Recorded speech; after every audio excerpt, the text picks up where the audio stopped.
This is reminiscent of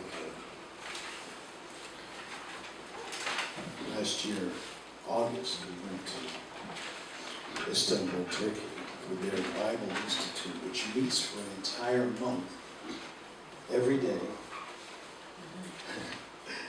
Like, yeah, 3 sessions in the morning, 2 at night, and some food in between, food and fellowship. And actually, there was a lady that came from the church in Baku, Azerbaijan, just to fix the food for the students. Yeah, that's what she did. And so we had an amazing time. But I mean, it's amazing like this, in as much as how often. And it's not that this is exceptional, but it's capacity creating. And if anything, that we all would go away with just a great hunger for more. It's insatiable. It's like, yes, more. And I mentioned, you want to like deep wells. You just pour in, and it's not overflowing yet. You haven't reached the top yet. But that's a good thing. That's a good thing. We want to talk about portion. And it's it's an interesting word, but we're going to connect it with the reality of what God gives to us is the measure of our portion. Now, we hear so much about gifts, and Paul had to deal with that in the church of Corinth as they pursued the gifts of the Spirit. But the portion and the way in which we're going to look at it is that the portion really comes through as the fruit of the Spirit. Now, if people were to be more occupied with the fruit of the Spirit rather than the gifts, there's many a ministry that has been born, lived, and died based upon signs, based upon miracles, based upon, the various operations of the gifts. But we're no different than the Corinthians. You give a guy a gift, and if he doesn't have doctrinal definition, and if he doesn't have a corporate body for which he is to serve. See, the gifts in Ephesians chapter 4, apostles, prophets, evangelists, pastor, teachers, those are men, those are individuals, and they are given to the body. They're not pedestal, they're not celebrities. Okay, it's not like, I got this gift, and so like you should pay attention to me. No, you don't pay attention to me, but what is available through the operation of the gift is for you. And it's not for the pastor. It's not for the pastor.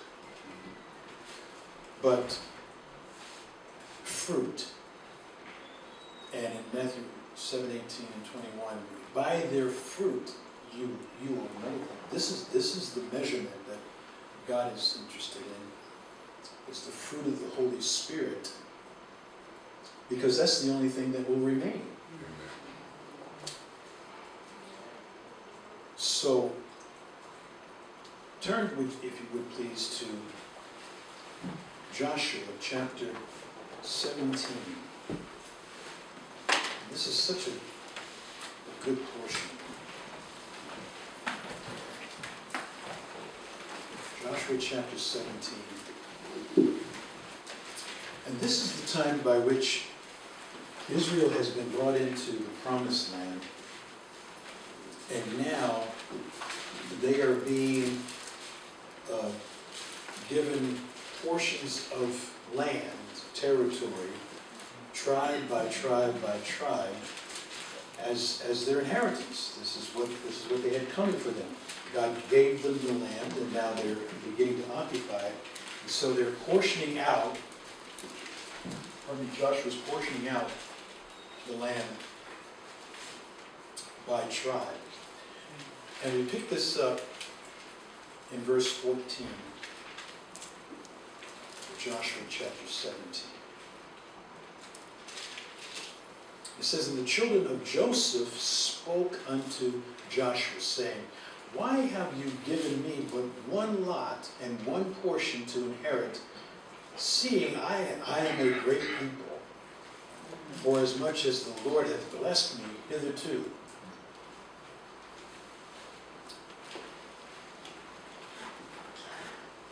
And Joshua answered them, If you be a great people, then get up to the wood country, and cut down for yourself there in the land of the Pezerites and of the giants, if Mount Ephraim be too narrow for you. And the children of Joseph said, The hill is not enough for us, Mount Ephraim. And all the Canaanites that dwell in the land of the valley have chariots of iron, both they who are of Bethian and her towns, and they who are of the valley of Jezreel. And Joshua spoke again unto the house of Joseph, even to Ephraim and to Manasseh, saying, You are a great people, and hath great power. You shall not have one lot only, but the mountain shall be yours, for it is a wood. And you shall cut it down, and the outgoings of it shall be yours. For you shall drive out the Canaanites, though they have iron chariots, and though they be strong." This is an interesting, this is in the Bible. I'm always amazed at what's included in the Word of God. Joseph thought that they deserved more. Hey, we're blessed. We're great. Don't you recognize this, Joshua? And kind of like what you gave us. Now, the interesting thing is that Joshua was not capricious in, giving that. He got it from God. He was getting it from the Lord. Like this tribe was going to have this tribe was going to have that, this one, okay. All was good. But Joseph came and said, I'm not satisfied. We're not satisfied. We think the big word here is deserve. We think we deserve more. I mean, we're blessed. We're great people. And we're going to come to see that that was true.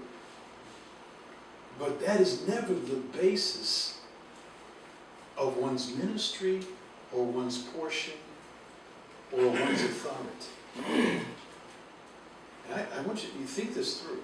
I know you can because you're seasoned. And so Joshua simply said, well, if you be a great people, like you say, then get up to the wood country. Cut down the wood for yourself. That means that they had to participate. This is the middle voice again. Now, a lot of times I like to think that because I'm a Christian, everything should kind of go my way.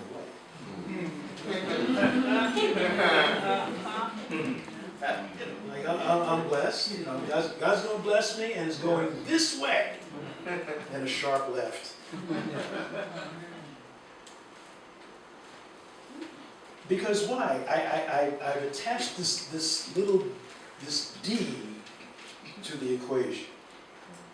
That I'm in some way, and it's subtle, but it's there. I deserve it. I deserve it. It's in our human DNA, which we'll get into this a little bit later on. But I like to think that, how you can upset a moral man? Is tell him that his morality doesn't mean a stitch. Right. That his goodness doesn't add up for anything. What? He'll argue on that. But this idea And I want you to understand also that this notion of being deserving is in the 21st century big time. We've got kids coming out of college, you know, and the first thing they're thinking about, I gotta make $100,000 first year I'm out. They think life owes them something. Okay? So they have this expectation, and when they don't get it, then they're what? They're disappointed. That's the second group. That if I'm deserving and I don't get it, then I'm disappointed. And then if I'm disappointed, this is very important, I have no motivation to want to do. That's the thing.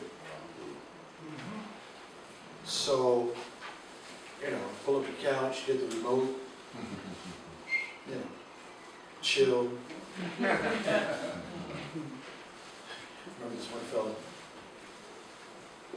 I said, you know, he says, gosh, I need a job. I said, okay, you're waiting for a job? He says, well, yeah, I need a job. I said, okay, the next knock on your door, that's your job.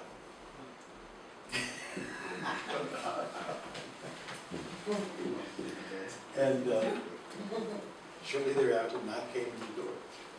And he opened the door, you know what it was? It was the sheriff. Because nobody's making any money, and you know the mortgage gone unpaid, and so they had a foreclosure notice.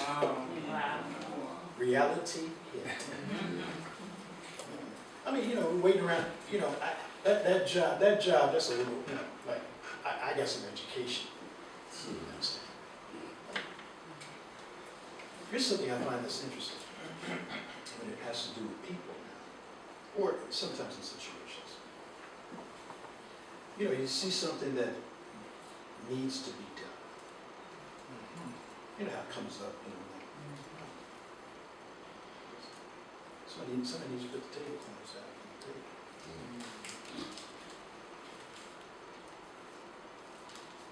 Hello? Who's speaking to you? Yeah. And why do we instantly delegate that to whosoever will? You know, like, I mean, we don't know. Whosoever will doesn't live in the house.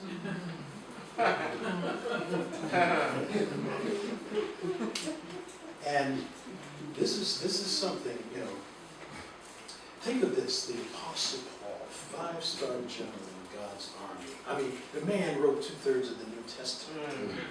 And I mean, you know, you just would like to say, Paul, what can I do for you? He'll beat you in serving you first.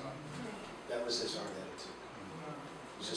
He's you know, proactive that way. Why? Because he doesn't think he deserves anything. He says, you know, when you want to make me boast, I could boast in the flesh. I got this resume in the flesh that is like, you know, born on, you know, circumcised on the 8th day, born of the tribe of Benjamin, you know, a Pharisee of Pharisees. Wow. Concerning the law, blameless. Any questions?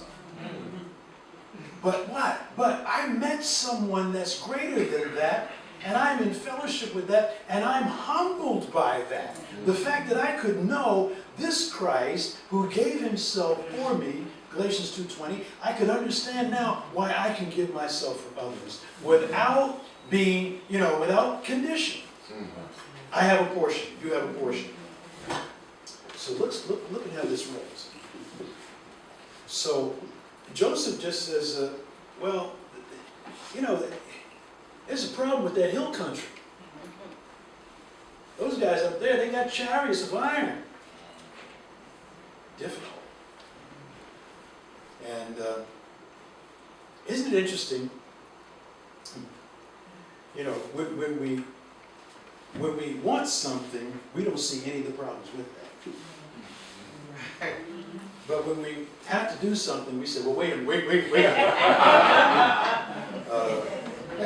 You know, like that's going to take a long time. Okay? Hey, you know, we're human beings. That's why we need a Savior. Mercy. So they they cited that, you know, that it's a wooded area, and the Canaanites are there. They have chariots of iron, and so you know what Joseph said? It's so good. Joshua, rather, about Joseph. He simply told them what they thought about themselves. You are a good people. You are strong. Now, what's the difference between the two? For me, to tell you who I am, that's boasting. That's boasting. But for you to tell me who I am, that's edification. That's edification. I like what Pastor once said, like you look in the mirror, like, who is that guy? Like that's me. Wow. I could not have imagined myself that way, except for the fact that I continuously heard and received what God had said about me. Okay? And I didn't just read it in my Bible, I got it from your portion, just like I'll give it from my portion. And so we serve one another with each other's portion. It's amazing. Now, so Romans chapter 12 and verse 6, we've all been given different gifts. And the purpose of the different gifts is because God is not in the sameness, He's in the oneness. But how many times have we, like we said, you could go to a church very often, and you just look around, everybody's the same. They're working to keep it that way too. So visitors are like almost like intruders. Nobody says that,